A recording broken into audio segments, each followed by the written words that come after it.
Chapter 6. Men can cheat, and women can't. Here's why. Yeah, I know that sounds messed up. Actually, I didn't mean that literally. But I find the thought of your reaction and facial expression when you read that title simply hilarious. What I really meant was usually men have more of a difficult time accepting and forgiving acts of infidelity than women. Many of my female friends have asked me why this is so. And I believe I have an answer, although you may not want to accept it. Recently, a friend of mine suggested that I read a book by Dr. William F. Harley Jr. titled His Needs, Her Needs, because he thought it would serve as an excellent reference book for me to use to back up my statements. He was right. With that being said, I suggest that after the completion of this book, you purchase that book and read it as well, especially if you are currently in a committed relationship. At the very beginning of the book, the names of the chapters are listed as needs, both his and hers from greatest to least. The needs are listed very similar to the chart you viewed previously. However, based upon my experience and research, I believe a few things were left out of the his category of the needs book. Nevertheless, there were more similarities than differences. And the very first need for men was sexual fulfillment. In the her needs category, sexual fulfillment was toward the end of the list. Keep in mind that this is not to say that most women do not consider sexual satisfaction as an intricate part of their relationships. This merely suggests that sex is not the most important part for the majority of women. Based on Dr. Harley's research as well as my own, we have simply come to the conclusion that if all the other needs that most women require are met, then they may be willing to compromise on the sex issue. With that being said, this also makes it easier for women to accept infidelity, granted that her most important needs remain to be met. The fact that the man's most important need from a woman is sexual fulfillment makes her infidelity more important to him psychologically. You see, if she has an affair, she has just given away her most valuable asset to the relationship.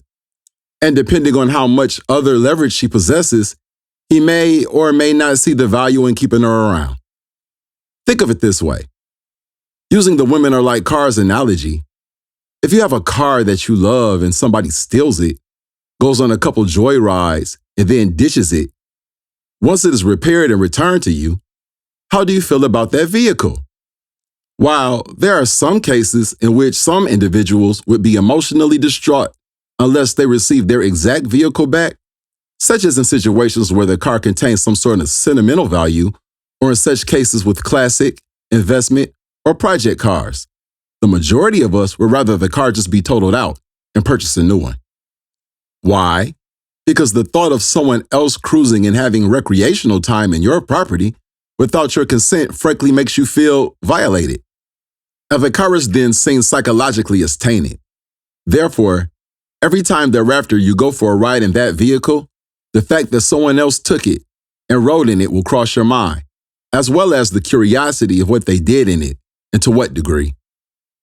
All of these thoughts will create anxiety, as well as stress, and inevitably distract you, though possibly just temporarily, from the enjoyment of your ride, thus consequently interfering with your complete overall satisfaction with your vehicle. In other words, when women cheat, they in so many words depreciate the most valuable thing that they have to offer in the relationship, as far as most men are concerned. Think about it. If you were to look up a Carfax statement on a vehicle, you would notice that whether or not a vehicle has a history of accidents or theft greatly affects the amount of depreciation that is placed on that vehicle. Let me put it another way. In the His Needs, Her Needs book, Dr. Harley listed affection as women's most important need.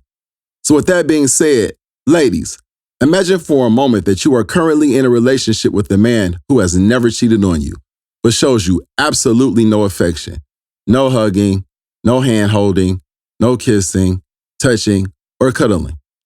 Could you continue in a relationship like that? What if your partner never had sexual intercourse with another woman, but was hugging, cuddling, and holding her hand?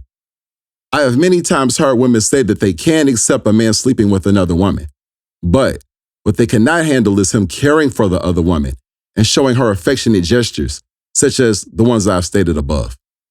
I believe this is so because the actual act of sex is not as important to women as the emotion that they expect to feel from their relationship partner.